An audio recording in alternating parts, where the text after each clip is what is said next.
My name is Freda du Faur, and I was never meant to belong on a mountain. I was born in Sydney in 1882, into a world where women were expected to host tea parties, not scale glaciers. They said I was delicate, too refined, but inside me burned a quiet defiance, a longing for air that bit the skin and heights that made your heart race. The first time I saw the southern Alps of New Zealand, I knew that's where I'm meant to be. There were no maps for women like me, no guides who took ladies seriously. But I trained my body in secret. I read everything I could about climbing. I wear long woolen skirts and refused corsets because even rebels have limits.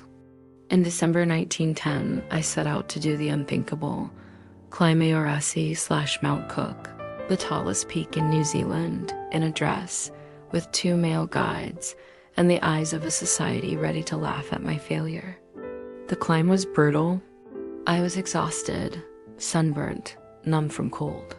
But I didn't stop. And on December 3rd, I stood on the summit, the first woman ever to do so. They called me bold, scandalous, a woman climbing with men, alone, in skirts. But I wasn't climbing to shock them.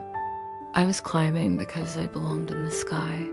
I went on to summit every major peak in the Southern Alps. Then I stopped.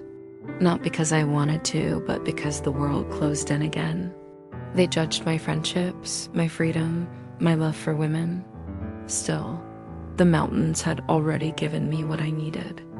Proof that I was capable of doing the impossible.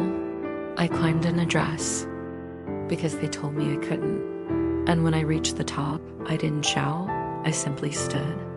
So if the world tries to measure your worth by how you look, what you wear, or what box you fit in, remember me.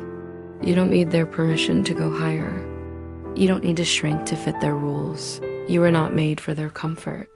You were made for peaks. Climb. Even if they laugh at your boots. Even if your skirt gets caught on the rocks.